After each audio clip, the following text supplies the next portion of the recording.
아까 제가 여러분에게 말씀드렸지만 참 여러분이 오셔서 행복합니다.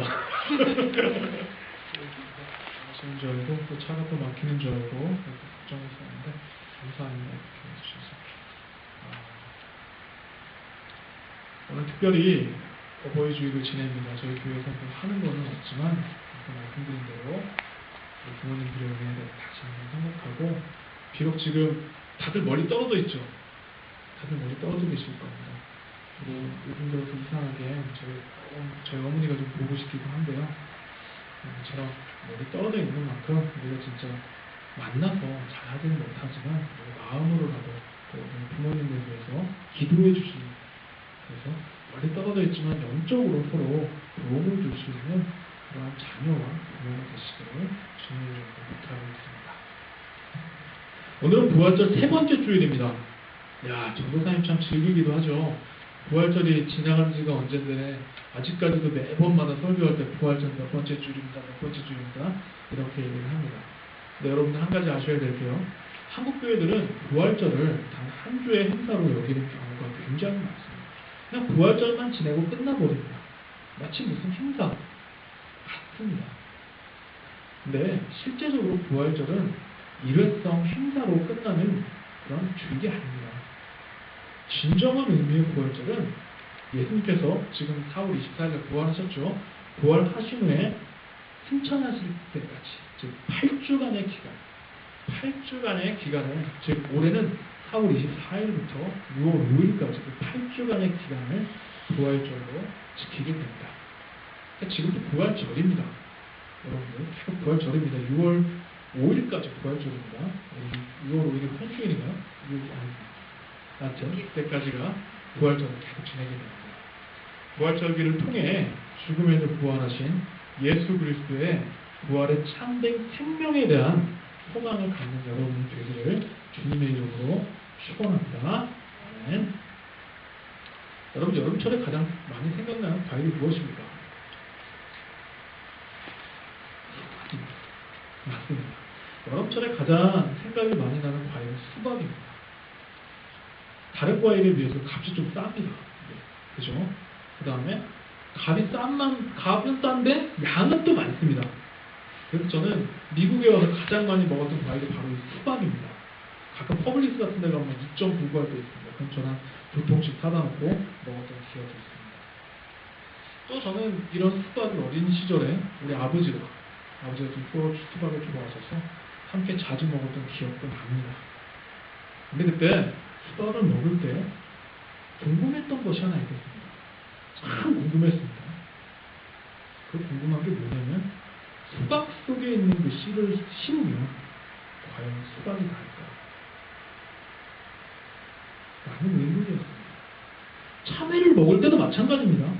복숭아를 먹을 때도 마찬가지입니다. 무조건 씨 있는 과일을 먹을 때는 그 씨를 심었을 때 진짜 이게 날까?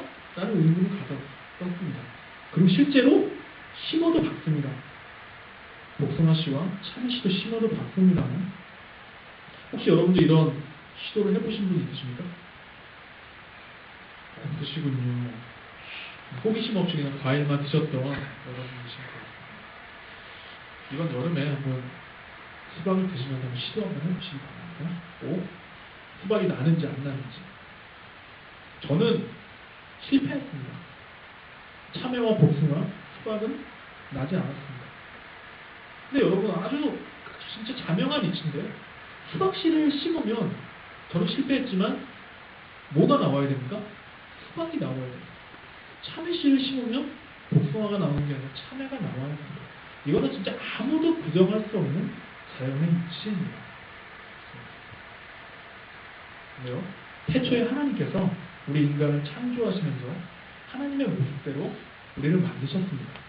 그리고 그 영혼 속에 하나님의 생기를 심어 놓으셨습니다. 하고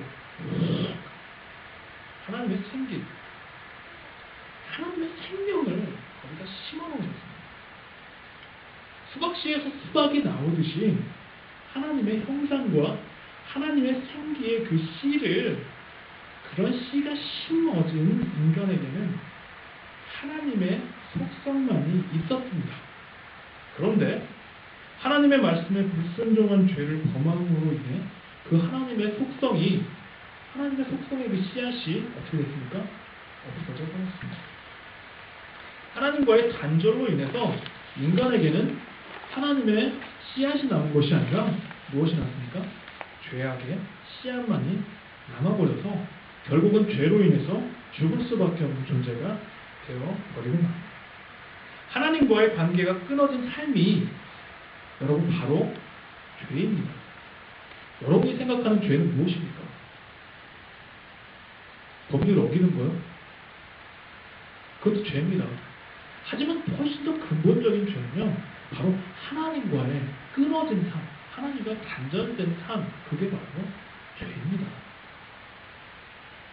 생명의 근원은 하나님과의 단절로 인해 생명이 근원이 끊어졌기 때문에 인간은 죽을 수밖에 없는 존재가 되어버립니다.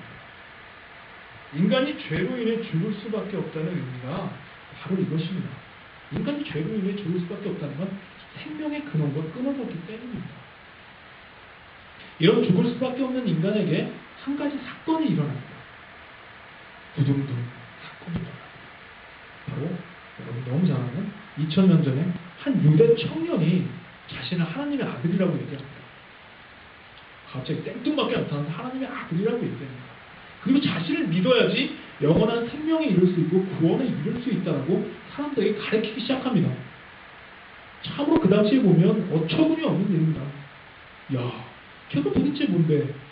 쟤가 뭔데 하나님의 아들이고 왜 쟤를 통해서만 영원한 생명을 얻을 수 있는 거야?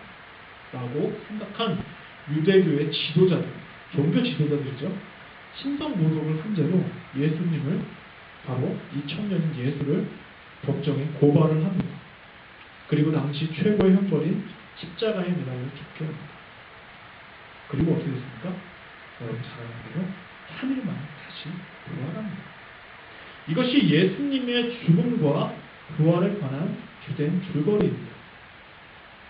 그리고 제자들과 여러 사도들에 의해 예수님의 죽음과 부활은 많은 사람들에게 전해지게 되고, 많은 사람들이 예수님의 부활을 직접 보지는 못했지만 예수님을 믿기 시작합니다.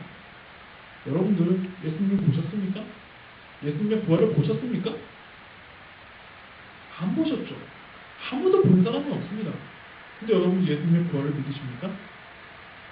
믿으시는 이유가 바로 제자들과 사도들에 의해서 계속해서 전해드렸기 때문입니다.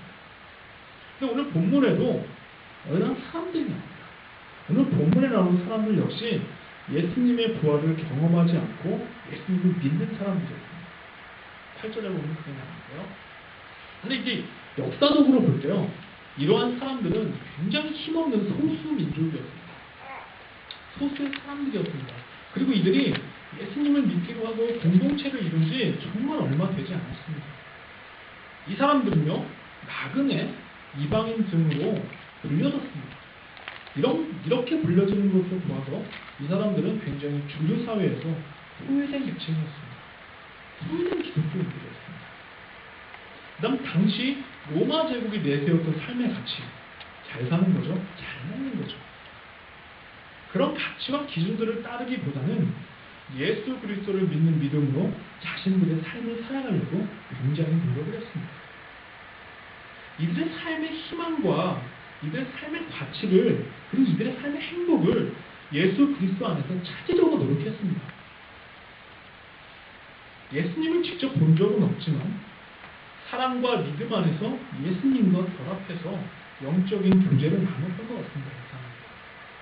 눈으로 본 적도 없고 손을 잡아본 일도 없으며 예수님의 음성을 들어본 일도 없음에도 불구하고 예수 그리스도의 부활 생명에 자신들의 모든 삶과 운명을 걸었습니다.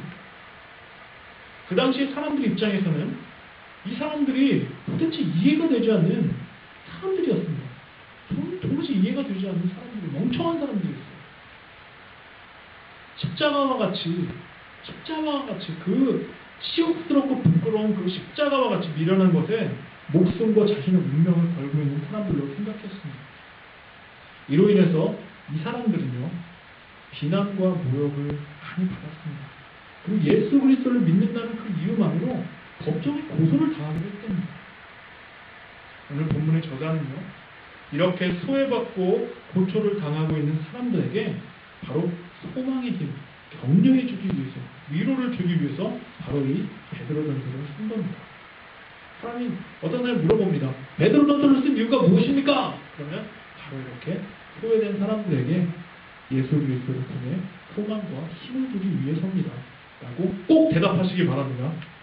꼭 대답하시기 바랍니다. 맞습니다. 베드로전서를 쓴 이유가 바로 이것입니다. 먼저 저자가 그럼 왜 이런 베드로전서를 썼는지에 대해서 좀 더 구체적으로 살펴보겠습니다.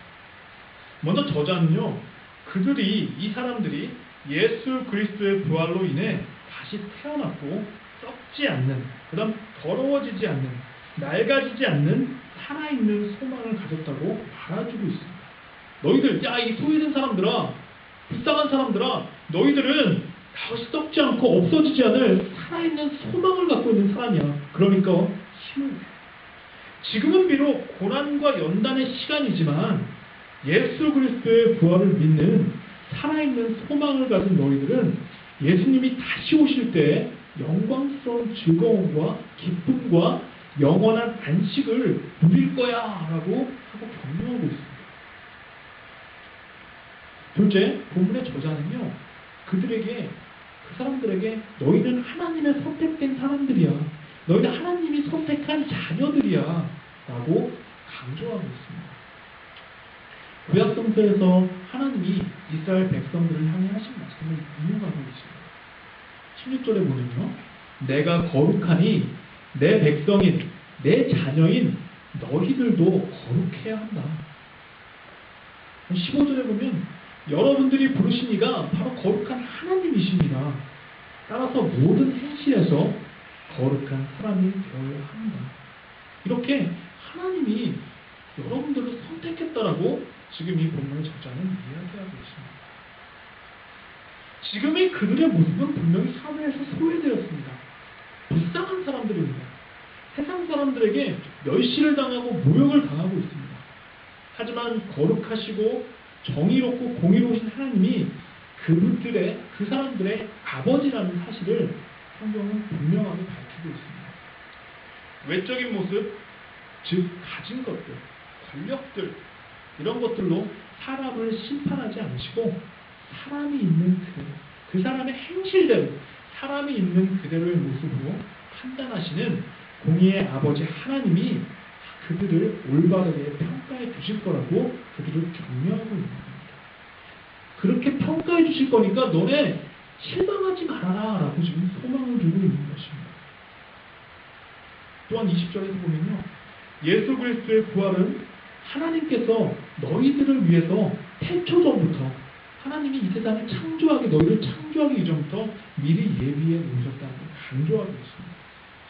그래서 너희들이 지금 하나님께서 주시는 부활의 생명의 소망을 받을 사람들이다 라는 것을 분명하게 말하고 있는 것입니다. 셋째, 저자는요, 썩지 않은 씨앗이 되면을 말하고 있습니다. 썩지 않는 씨앗.